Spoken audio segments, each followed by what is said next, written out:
Hey bro, I'm not playing when I tell you that I've been standing here for the last like 15 minutes trying to figure out how to start this video off. Because the emotional roller coaster that Matsumoto took us on in chapter 96 had me feeling some type of way. In pages 1 through 9, I was happy. Kafka realized how much Mina had grown and left him in the dust, and Mina had just got done big bodying Kaiju number 14. And then in page number 10, all of a sudden, Kaiju number 9 said, testing, testing. Hello there, Defense Force. And teleported over to Mina, bro. And I'm sure all of y'all are wondering, just like me, what is about to happen to Mina?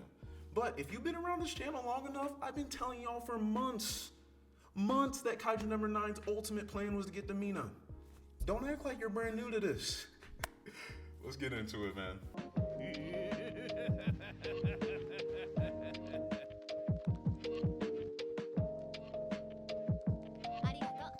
So we open up this chapter basically figuring out that all 5 of the daikaiju that number 9 created were defeated at the same time by the Defense Force, which is a historic feat for the Defense Force, bro. Especially if we reminisce back to like chapters 20s back in Kaiju number 8, bro. It took everybody in the 3rd Division's efforts just to take out Kaiju number 10 in that Wyvern raid that he led. Yet now we're having some of these same exact Defense Force members solo daikaiju that were stronger than Kaiju number 10. Kaiju number 10's fortitude levels only ever crept up to a 9.0 whenever it resurrected itself because Hoshina didn't fully destroy the core. So to see now that people like Hoshina are soloing a daikaiju by himself, Kikoru, who wasn't even hurting number 10 that badly, soloed a daikaiju by herself. Bro, the Defense Force is making insane strides, and it was awesome to even see Atami be like, hey, Isao, are you watching your prodigies right now? Because your prediction was impeccable. Slaying Kaiju is never going to be the same with somebody like Mina. And I think it almost even made me a little emotional, bro, to see Kafka, reminiscing back on all those times where Mina's just been taking more and more steps away from him. And at this point, even Kafka said, damn, Mina, you've really left me behind. And obviously, he doesn't mean in a literal way, bro. If we're talking about power scaling levels, we already know Kafka and Mina are not at the same level. Kafka's stronger than Mina, especially if we're talking about the threats that Kafka can eliminate compared to Mina. But Kafka was so proud to see his girl, his woman, up there doing what she does best, bro. And that is being a super giant class Kaiju slayer, man. Yeah, bro, and honestly, that's basically all the happiness that's left in this chapter. It's almost like JJK with Shibuya, bro, because once Shibuya happens in JJK, there is no more happiness in the rest of that series, manga included. And once Mina defeats Kaiju number 14 this chapter, there is no more happiness the rest of the chapter. Because next thing you know, Kaiju number 9 pulls up on a Japan-wide streaming service, which was funny to see him use the streaming service to begin with. But he said, hey y'all, I'm surprised that y'all were able to defeat my 5 perfect creations. Y'all are way stronger than the Defense Force that Isao had in his memories. But you performed well within my expectations, and for that reason, I've won this fight. All that I need to do now is go take hold of that power and end this. I'm about to end this man's whole career. What career? But I'm not a rapper. What career? And just a side note, bro, I love Kaiju number 9 as a character. I know that he's the antagonist, but something about his personality and character is so lovable to me. And I could not have been the only person laughing a little bit whenever he was holding the phone up and was like, I've won. And the city drop was in the background, because the first thing that popped in my head, bro, was the LeBron James meme whenever he's like, life's so good. And I'm gonna put them both up on the screen right now, but y'all cannot tell me that Matsumoto wasn't a little bit inspired making this panel by the GOAT LeBron James, because Kaiju number 9 is the GOAT of new gen antagonists, so it just makes sense. But really though, Kaiju number 9 was not kidding whenever he said, I've won. Because next thing we know, we started seeing him approach an all-white version looking of Kaiju number 14. While the Kaiju number 14 that was right in front of Mina started giving off internal teleportation energy.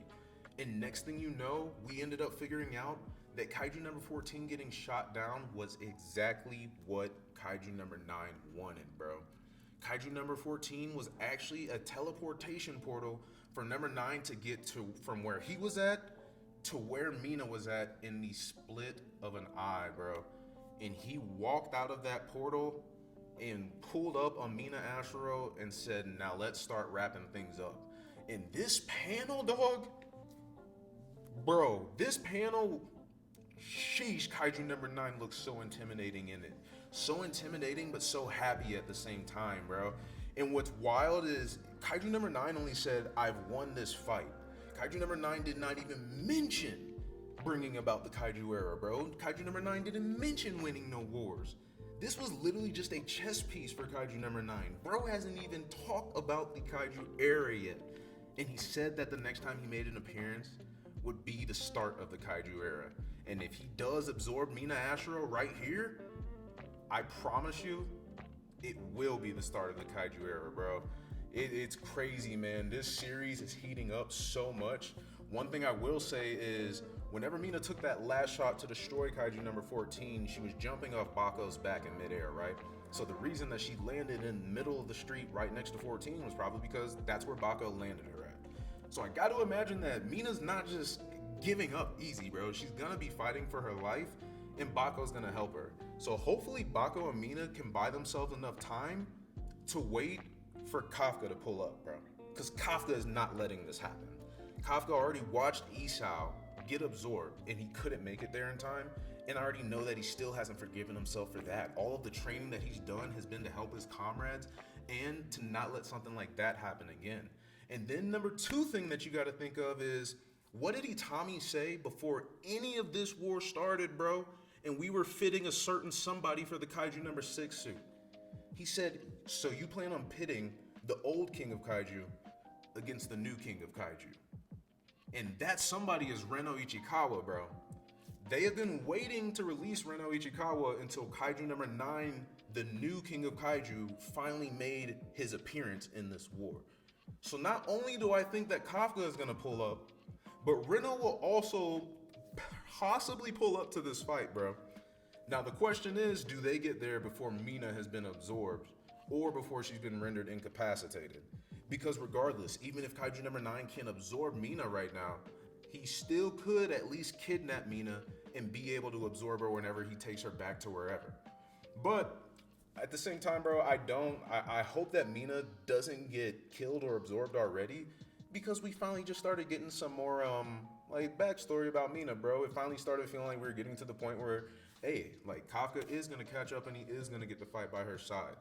So this is the, like, I know I predicted that Kaiju number 9 wanted Mina, but I have no idea what is going to happen in this fight, bro.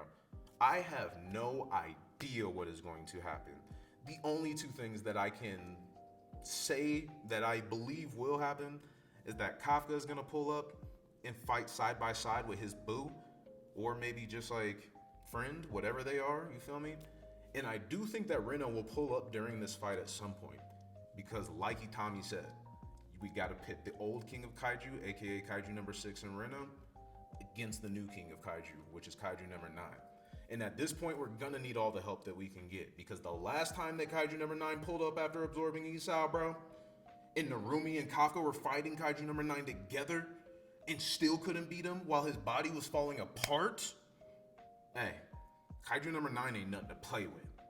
So, hey man, between this series, man, between Sakamoto Days, One Piece with everything happening in God Valley, like, man, shonen going up right now, bro. Shonen going up. So I am gassed for next chapter. Can't wait till we get there, but I basically said everything that I got to say about chapter 96, jam-packed, and I always love getting a Kaiju number 9 appearance, bro. So enigmatic and so awesome to see on screen. So nah, man, you already know the vibes if you watch this video. Arigato. And other than that, man, I will catch y'all later. Peace.